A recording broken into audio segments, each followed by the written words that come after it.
Hey guys, ఈ video మీ XL journey మొత్తాన్ని మార్చబోతుంది. ఎందుకంటే మీరు ఈ కోర్స్ని ఫాలో చేస్తే మీరు ఇంకా యూట్యూబ్లో వెళ్ళేసి ఎక్సెల్ బిగినర్ కోర్సు తర్వాత ఏ కోర్సులోనూ జాయిన్ అవ్వాల్సిన అవసరం లేదు. ఎందుకంటే ఫుల్ డీటెయిల్ గా ఈ ఛానల్లోనే తెలుగులోనే నేర్చుకోబోతున్నారు. ఈ కోర్సులో మీరు ఏమేమి నేర్చుకుంటారంటే lookups, pivot tables, dashboards, formulas, real project మీద అయితే వర్క్ చేద్దాము. నేను Pawan, welcome to Pawan AI tech YouTube channel. ఈ కోర్సు స్ట్రక్చర్ ని నేను నేర్చుకున్న మెథడ్ మీద బేస్ చేసి బిల్డ్ చేశాను. మన ఛానల్ ని మీరు ఫాలో అయ్యే వాళ్ళైతే తెలిసే ఉంటది, మనము జస్ట్ థియరీతో కాదు ప్రాక్టికల్ తో కూడా నేను ఎక్స్ప్లెయిన్ చేస్తానని చెప్పేసి.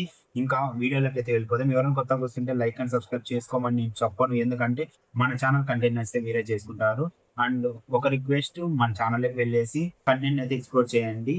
ప్యాసివ్ ఎర్నింగ్ సోర్సెస్, తర్వాత ఫ్రీలాన్సింగ్, డిజిటల్ కోర్సెస్ అన్ని చెప్తున్నాను. ఈ రోజు నుంచి మనం ఎక్సెల్ అంటే ఏంటి? ఎక్సెల్ అనేది ఒక స్ప్రెడ్ షీట్ సాఫ్ట్వేర్. దీంట్లో మనం నెంబర్స్, డేటాని ఆర్గనైజ్ చేయొచ్చు, క్యాలిక్యులేషన్ చేయొచ్చు, చార్ట్స్ క్రియేట్ చేయొచ్చు. ఇది మైక్రోసాఫ్ట్ వాళ్ళే తయారు చేసినారు. ఎక్సెల్ ఎందుకు, ఎక్కడ వాడతారు? ఉదాహరణకి ఒక షాప్ ఓనర్ తన డైలీ సేల్స్ ని ఎక్సెల్ లో ట్రాక్ చేస్తాడు. ఒక టీచర్ వచ్చేసి తన స్టూడెంట్ యొక్క మార్క్స్ ని ట్రాక్ చేస్తారు. ఒక కంపెనీ ఎంప్లాయీ శాలరీని ఎక్సెల్ షీట్ లో మెయింటైన్ చేస్తారు. దాదాపు ప్రతి జాబ్ లో ఎక్సెల్ ఒక బేసిక్ రిక్వైర్మెంట్. అందుకే ఇది నేర్చుకోవడం చాలా విలువైనది. Excel file, workbook, worksheet అంటే ఏమి? ఎక్సెల్ లో ఓపెన్ చేసినప్పుడు వచ్చేది వర్క్ బుక్. ఫర్ ఎగ్జాంపుల్ చూపిస్తా చూడండి. మీరు ఇక్కడ విండోస్ మీద క్లిక్ చేసి ఎక్సెల్ ని టైప్ చేసుకోండి. మొత్తం ఫైల్ ని మనము వర్క్ బుక్ అంటాము. అండ్ వర్క్ షీట్ అంటే ఇప్పుడు కనిపిస్తుంది చూడండి, ఈ పేజ్ ని వర్క్ షీట్ అంటాము. తర్వాత షీట్స్ అంటే ఇక్కడ కింద కనిపిస్తున్నాయి చూడండి, ఇవి వర్క్ షీట్స్ అంటాం అనమాట. అర్థమవుతుంది కదా? ఇది ఒక బేసిక్. ఇప్పుడు వర్క్ షీట్ మనం క్రియేట్ చేసినాము. దీన్ని సేవ్ ఎలా చేయాలంటే కంట్రోల్ ఎస్ కొట్టండి. కంట్రోల్ ఎస్ కొట్టినప్పుడు ఇలా వస్తుంది. లేకపోతే ఇక్కడ బుక్ టు అని లేదా, సో దాని మీద క్లిక్ చేసి ఇక్కడ బుక్ నేమ్ అయినా ఇవ్వచ్చు. ఈ పేజ్ వస్తుంది, సేవ్ దిస్ ఫైల్ అని. సో నేను ఎస్ఎస్, సో ఫైల్ నేమ్ వచ్చేసి నేను ఎక్సెల్ ఏఐ అని ఇచ్చినాను. ఈ ఎక్స్టెన్షన్ తో సేవ్ అవుతుంది ఈ లొకేషన్ లో అనమాట. మీకు లొకేషన్ వేరేది కావాలంటే వేరేదని పెట్టుకోవచ్చు. నేను డౌన్లోడ్స్ లో పెట్టుకున్నాను. అండ్ ఇక్కడ చూసుకున్నాము సేవ్ కొట్టండి. సో ఇప్పటికైతే మనం ఏం చేసినామంటే, అండ్ ఈ వర్క్ బుక్ ని నేను సేవ్ చేసినాను. సో ఇక్కడ చూసినారు కదా, మనం సేవ్ చేసినట్టు ఎక్సెల్ ఏఐ అయితే వచ్చింది. సో గైస్, ఇప్పుడు వచ్చేసి వర్క్ షీట్ యొక్క ఇంటర్ఫేస్ అయితే చూద్దాము. సో మీకు ఇక్కడ file name, home, WPS, PDF, insert, draw, layout అన్ని కనిపిస్తాను లేదా, దీన్ని మనం రిబ్బన్ అంటాము. సో ఇక్కడ మీకు ఏవైతే కనిపిస్తుందో దీన్ని వచ్చేసి ట్యాబ్స్ అంటాం అనమాట. క్రియేట్స్ అండ్ పీడిఎఫ్, సో ఇక్కడ కనిపిస్తుంది కదా మౌస్ కర్సర్ ఎక్కడైతే ఉందో దీన్ని ట్యాబ్స్ అంటాము. నెక్స్ట్ వచ్చేసి ఇది వచ్చేసి నేమ్ బాక్స్ అంటాము. దీంట్లో ఏమేం చేయొచ్చు అంటేనా, సెల్ లో ఉన్న డేటా లేకపోతే ఏమన్నా మనం ఫార్ములా వాడింటే ఆ ఫార్ములా అనేది ఇక్కడ విజిబుల్ అవుతుంది. 1 2 3 4 5 ఇక్కడ నెంబర్స్ ఉండేదా, సో దానిలో మనము రోస్ అంటాం అనమాట. హారిజెంటల్ గా ఉండేటి రోస్ అండ్ ఏబిసిడి ఉండేటువంటి columns. Okay, so for example ఇక్కడ తీసుకున్నామంటే A1 అంటాం అనమాట. అంటే నేను ఇక్కడ మౌస్ తో ఇట్లా క్లిక్ చేస్తుంటే ప్రతి ఒక్కటి బాక్స్ లాగా క్లిక్ అవుతాను కదా, దీన్ని మనం సెల్ అంటాము. రోను కాలము కలిసి ఉండేది సెల్ అంటాం అనమాట. ఇక్కడ షీట్స్ అనేవి కనిపిస్తాను కదా, దీనిని స్టేటస్ బార్ అంటాము. సమ్, యావరేజ్ ఇట్లాంటివంతా కనిపిస్తాయి. సెల్ అడ్రస్ అంటే ఏమి? ప్రతి ఒక్క సెల్ కి ఒక యూనిక్ అడ్రస్ ఉంటుంది. ఫర్ ఎగ్జాంపుల్ మీకు ఇక్కడ C3 అని కనిపిస్తాను కదా, అంటే సో కాలం లెటరు, రో యొక్క నెంబరు, ఈ సెల్ అడ్రస్ అన్నమాట. సో ఇక్కడ చూసుకోండి, నేను ఫస్ట్ రోలో ఫస్ట్ కాలం మీద క్లిక్ చేస్తున్నాను. అంటే ఇక్కడ ఏమి, ఏలో 1 అని అర్థమవుతుంది కదా. నేను చెప్పేది బాగా గుర్తు పెట్టుకోండి. మీకు అర్థం కాకపోతే మీరు డిస్క్రిప్షన్ లో అడగండి, నేను ప్రతి ఒక్కరికి ఇండివిజువల్ గా రిప్లై ఇస్తాను, మీ డౌట్స్ ఇంకా క్లియర్ చేస్తాను. ఇక్కడ చూస్తున్నారు కదా, ఫర్ ఎగ్జాంపుల్ నేను ఎక్కడోసారి క్లిక్ చేస్తాను, ఈలో 3 క్లిక్ చేస్తాను. అంటే ఇక్కడ చూడండి E3 అని చూపిస్తాను కదా. మీరు ఏం చేస్తారు, కర్సర్ ని గమనించండి. E3 కాడ నేను క్లిక్ చేసినాను, E3 అని చూపిస్తాను కదా.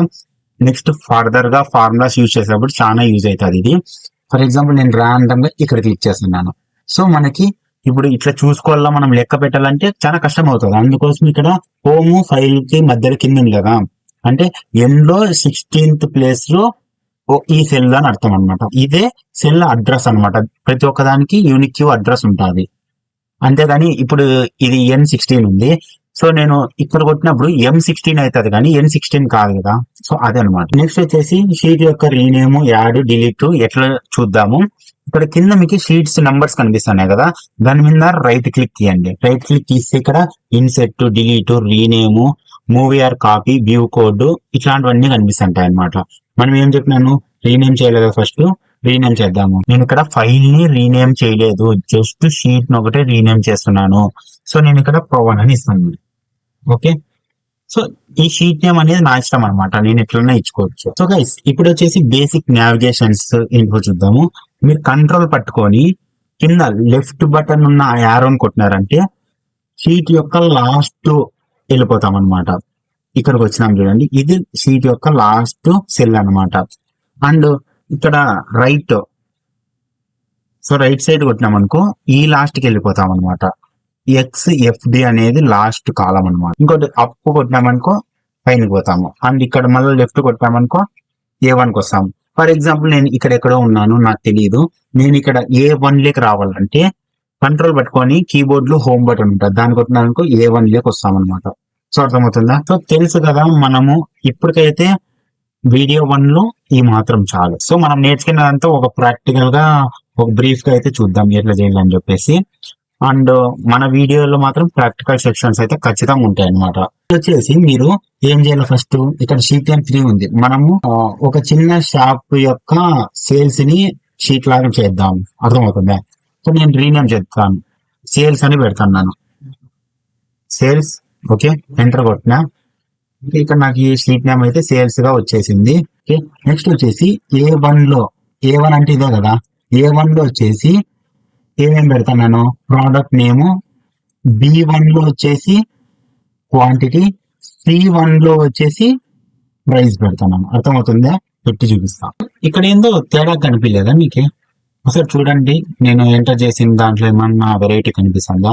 స్పెల్లింగ్ మిస్టేక్ కాదు నేను అడుగుతానేది, వేరే ఏమైనా కనిపిస్తుందా? సో కదా, ఇక్కడ ప్రోడక్ట్ నేమ్ అనేది అర్థం వెళ్ళిపోయింది. ఏంద్రా నువ్వు అంతా చెప్పినావు కానీ ఇట్లా పోయే దానిలోని ఎట్లా ఆపాలంటే ఇక్కడ A అనే కాలం మీద క్లిక్ చేసుకొని ఇట్లా సైడ్ కి డ్రాగ్ చేయండి. మనము సెల్ ని మనకు కావాల్సినట్టు అడ్జస్ట్మెంట్ చేసుకుంటాం అనమాట. దీంట్లో ఇంకా కొంచెం బాగుంటది, ఇంకా పెద్దగా పెట్టుకుంటే. సో అర్థమవుతుందా? మనం ఇట్లా సెల్ ని ప్రతి ఒక్కటి ఇట్లా పెద్దగా చేసుకోవచ్చు. సో ఇప్పుడు వచ్చేసి నేను ఏంటో ఇచ్చేసినాను, బాగానే ఉంది. వీళ్ళకి వచ్చేసి టెక్స్ట్ నువ్వు ఇక్కడ ఇచ్చుకోవచ్చు, మీకు కావాల్సిన ఫాంట్ ఉంటుంది, అది నీ చాయిస్ అనమాట. ఇంకా నేను ఈ ప్రతి ఒక్క డీటెయిలింగ్ చెప్పాల్సిన అవసరం లేదు నీకు, నువ్వు ఇక్కడ ఎక్స్ప్లోర్ చేస్తుంటే అర్థమవుతుంది. నేను మెయిన్ కాన్సెప్ట్స్ అయితే చెప్తున్నాను, అండ్ ఇవన్నీ చెప్తాను, ప్రతి ఒక్కటి చెప్తా. కానీ ఈ టెక్స్ట్, ఈ కలరింగ్ ఇవంతా నీకు తెలిసే ఉంటది అనమాట. వాడుతుంటే అదే వస్తుంటది, వాడుతుంటే అదే వస్తుంటది, డోంట్ వరీ. ఇప్పుడు వచ్చేసి మనము ఒక చిన్న డేటా అనేది అయితే ఇద్దాము. ఓకే, సో ప్రోడక్ట్ నేమ్ వచ్చేసి నేను పెన్ ఇస్తాను. పెన్ ఎంత క్వాంటిటీ ఉంది, ఒక 10 క్వాంటిటీ ఉన్నాయన్నమాట. ప్రోడక్ట్ యొక్క ప్రైస్ ఎంత ఉండాలా, 6 రూపీస్. ఓకే, ఇప్పుడు వచ్చేసి సో ఈ విధంగా అనమాట. కంట్రోల్ C, నేను ఒకే డేటానే ఇస్తున్నాను, ఎందుకంటే మళ్ళీ ఎంటర్ చేస్తే వీడియో ఛానల్ ఎంత ఎక్కుతుంది కాబట్టి ఈ విధంగా అనమాట.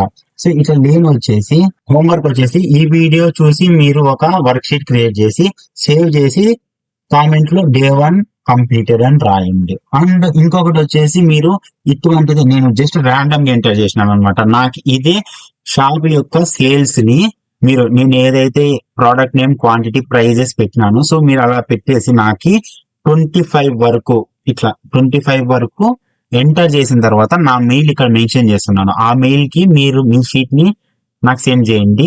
సెండ్ చేసిన తర్వాత కామెంట్ లో వచ్చేసి Day 1 కంప్లీటెడ్ అని కామెంట్ చేయండి. నేను ప్రతి ఒక్క కామెంట్ కి రిప్లై ఇస్తాను, ప్రతి ఒక్క మెయిల్ ని ఎగ్జామిన్ చేస్తాను. ఓకే, వీడియో నచ్చితే లైక్ అండ్ సబ్స్క్రైబ్ చేసుకోండి. నెక్స్ట్ వీడియోలో సెల్యులర్ డేటా ఎలా ఎంటర్ చేయాలి, తర్వాత ఫర్దర్ గా మూవ్ అవుదాం. Thank you.